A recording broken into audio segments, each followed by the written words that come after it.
Gerald Van Berg lanjut geber latihan timnas di Jakarta demi kematangan tim merah putih di Piala AFF U23 2025.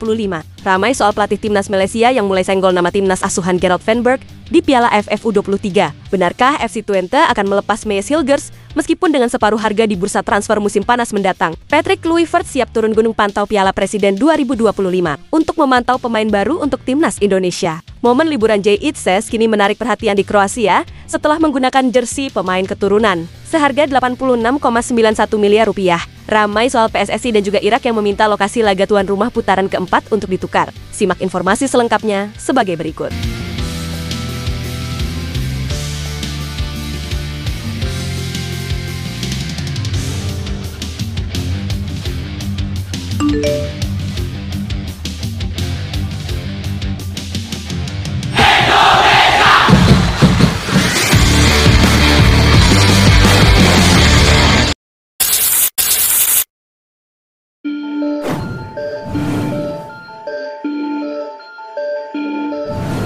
Pelatih timnas Malaysia U23 yaitu Nafuzi Zain kini menargetkan anak asuhnya untuk bisa menembus semifinal Piala AFF U23 2025 ini. Ia pun menganggap bahwa timnas Indonesia U23 akan menjadi lawan terberatnya. Ya, Piala AFF U23 ini akan berlangsung di Jabodetabek pada 15-29 bulan depan, di mana timnas Malaysia tergabung di grup A bersama timnas Indonesia, timnas Filipina, dan juga timnas Brunei Darussalam. Bagi Nafuzi, turnamen ini akan menjadi turnamen pertama di level internasionalnya bersama timnas Malaysia U23, di mana ia mengakui bahwa target utamanya adalah mencapai final AFF. Tetapi untuk saat ini, sang juru taktik ingin fokus di setiap pertandingan. Ini turnamen pertama saya di level internasional setelah sebelumnya bersama klub, ungkap Nafuzi. Tentu saja klub dan tim nasional berbeda. Target utama kami adalah mencapai final. Tetapi untuk situasi saat ini, kami lebih fokus pada satu pertandingan saja, sambung pria berkebangsaan Malaysia itu. Ya, terlebih lagi timnas Malaysia U23 akan tergabung dengan grup yang cukup berat. Sang pelatih menganggap bahwa semua pertandingan itu sangat penting bagi timnya. Namun meski demikian menurutnya, tantangan terberat adalah melawan tuan rumah, yaitu timnas Indonesia. Oleh karena itu, ia menetapkan target utamanya adalah lolos semifinal. Pertandingan pentingnya adalah melawan Filipina di pertandingan pertama, kemudian melawan Brunei. Dan tantangan berat di saat kami menghadapi Indonesia di pertandingan terakhir grup, tutur sang pelatih. Jadi kami tetapkan target utama lolos ke semifinal, yaitu lolos dari babak penyisihan grup. Semifinal akan memberi kami peluang untuk melaju ke final, jelasnya lagi.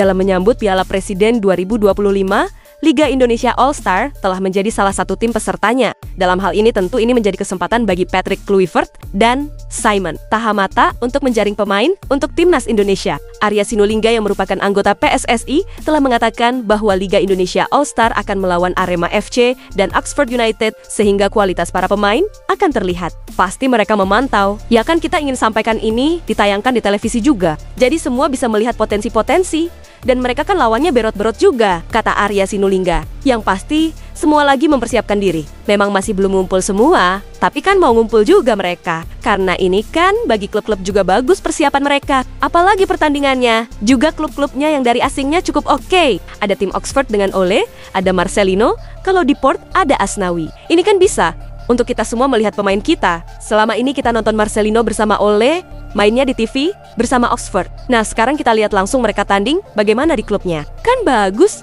Itu menarik betul. Asnawi juga begitu kan? Tandas Arya. Ya, dengan begitu pelatih timnas Indonesia, Patrick Kluivert, dapat menyaksikan langsung gelaran Piala Presiden 2025 untuk mencari pemain selanjutnya bagi timnas Indonesia.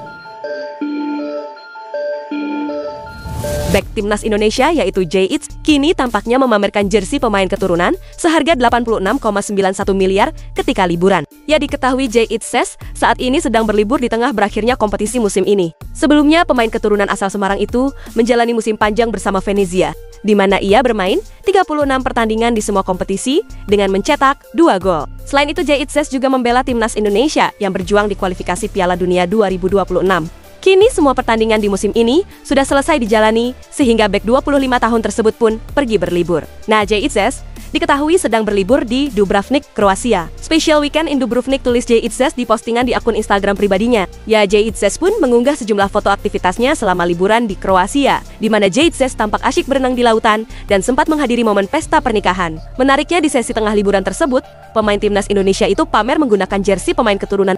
Diunggah via Instagram Stories miliknya, Jay Itzes menggunakan jersey klub Denmark yaitu FC Copenhagen dengan 6 set Kevin Dix lengkap dengan nomor punggung 2. Adapun Kevin Dix memang menjadi andalan di FC Copenhagen di beberapa musim terakhir, di mana bek kanan timnas Indonesia itu berhasil membantu klubnya mengawinkan 2 gelar baru-baru ini. Namun Kevin Dix kini sudah dipastikan akan pergi meninggalkan FC Copenhagen di akhir musim ini karena kontraknya berakhir, di mana pemain keturunan Ambon tersebut akan bergabung ke Borussia Mönchengladbach dengan status bebas transfer. Sementara Jay Itzes kini sedang menjadi incaran banyak klub di Italia karena performanya yang impresif di musim ini. Alhasil bek timnas Indonesia itu menjadi incaran klub-klub seperti Inter Milan, Bologna, Fiorentina, Udinese hingga yang terbaru adalah Lecce.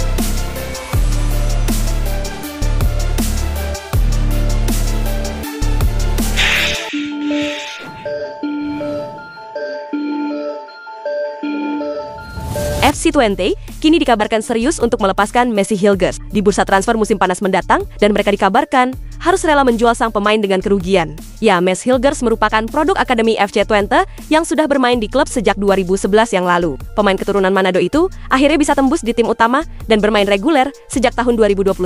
Di usianya yang sudah menginjak 24 tahun dan kontraknya akan habis di 1 musim lagi, kini FC Twente dikabarkan siap melepas sang pemain. Apalagi FC Twente dikabarkan sudah mengambil langkah untuk mendatangkan pengganti Messi Hilgers di musim depan. Namun sayangnya, ketika hendak dijual, kini performa Messi Hilgers justru sedang tidak dalam puncaknya, di mana Messi Hilgers dikabarkan sedang tidak bermain bagus, terlebih di laga terakhirnya membela timnas Indonesia yang kalah dengan skor telak dari timnas Jepang. Dia tidak bermain bagus di sana, ucap Lian Tenford dikutip dari laporan Twente Insight. Ya, hal itu membuat FC Twente disebut harus rela untuk menjual Messi Hilgers dengan separuh harga. Ada pencari bakat dan klub yang mengincarnya. Saya kira mereka berpikir beberapa tahun bisa mendapatkan angka 5 juta euro untuk menjualnya. Tapi jika Anda mendapatkan setengahnya, maka mereka pada dasarnya telah mengucapkan selamat tinggal kepada Messi Hilgers, tegasnya menjelaskan. Ya, adapun dari halaman Transfermarkt, Messi Hilgers kini memiliki nilai pasar sekitar 6,5 juta euro. Akan tetapi dengan situasi kontraknya yang hampir habis dan performanya yang dianggap menurun, maka harga Messi Hilgers bisa saja turun.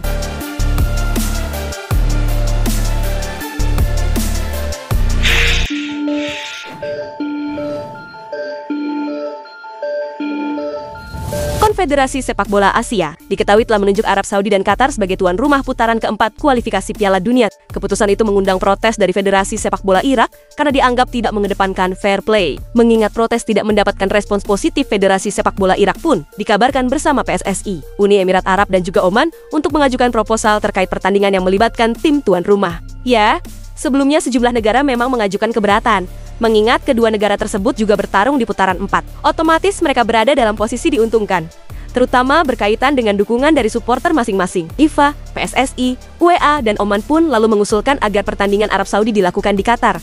Hal itu pun juga sebaliknya. Proposal tersebut menyerukan agar pertandingan Qatar diadakan di Arab Saudi, sementara pertandingan Arab Saudi akan diadakan di Doha untuk memastikan kesempatan yang sama bagi ke-6 tim dan untuk mencegah keuntungan apapun yang diberikan kepada negara tuan rumah, baik Qatar maupun Arab Saudi. Demikian pernyataan sebuah sumber dikutip dari halaman Win-Win. Federasi-federasi ini sedang menunggu tanggapan AFC terhadap proposal tersebut sebelum pengundian playoff. Federasi Sepak Bola Irak melalui komunikasinya dengan federasi-federasi lain menyadari kesulitan mengadakan pertandingan di stadion di luar 6 negara yang lolos ke playoff. Karena itu mereka mengajukan proposal yang praktis dan dapat dilaksanakan ini, karena memastikan keadilan dan kesetaraan dalam pembagian kesempatan dan mencegah potensi keuntungan apapun bagi negara tuan rumah, sehingga menyediakan lingkungan yang kompetitif yang semata-mata didasarkan pada kinerja, jelas kabar tersebut.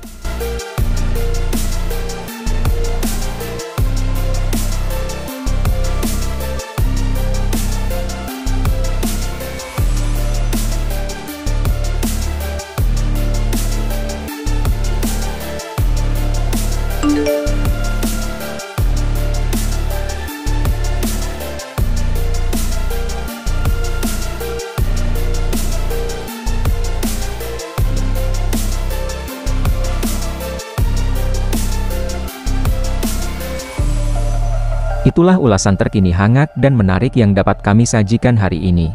Jangan lupa dukung terus tim Merah Putih di channel ini dan salam olahraga.